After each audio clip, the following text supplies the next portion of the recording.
People find it easier to learn when they have the opportunity to do hands-on activities.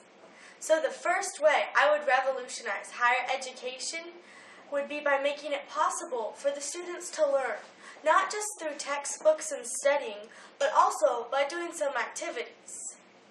Now, wait a minute, you're probably thinking, playing around for school is fine when you're in elementary school, but in college it's time to get serious. However, studies have shown that students learn best when allowed to do activities that correlate with the lesson. The North Central Regional Educational Laboratory says that, quote, teachers who embrace hands-on learning in science seem to recognize certain desirable outcomes and endorse student-centered instructional approaches.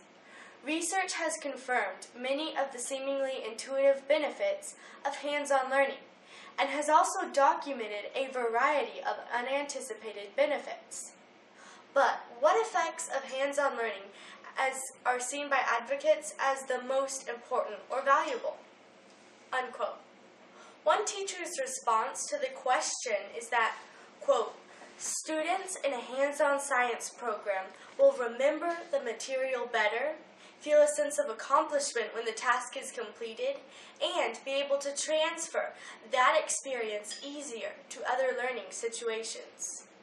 When more than one method of learning is accessed, as in hands-on learning, the information has a better chance of being stored in the memory for useful retrieval.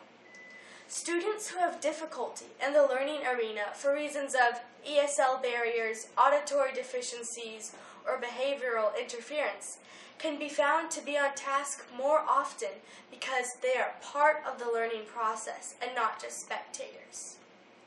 Unquote. As an old Chinese proverb says, I hear and I forget. I see and I remember. I do and I understand. In addition, hands-on learning does not just have to be all games. Hands-on activities can be very practical. For example, one practical way to be involved in the learning is to have the students take what they learn and teach it to others. Andra Pudawa at the Institute for Excellence in Writing says that for most people, seeing or reading the material only results in a 10 to 15% retention rate. Hearing the material has a slightly higher retention rate of 20 to 30%. Next is seeing and hearing the material, which has a 30 to 40% retention rate. But the student teaching or telling others the material that they are learning themselves results in an 80 to 90% retention rate. Clearly the best and most practical way to retain something that is learned. Easy, practical, hands-on activities result in accelerated learning and improved understanding.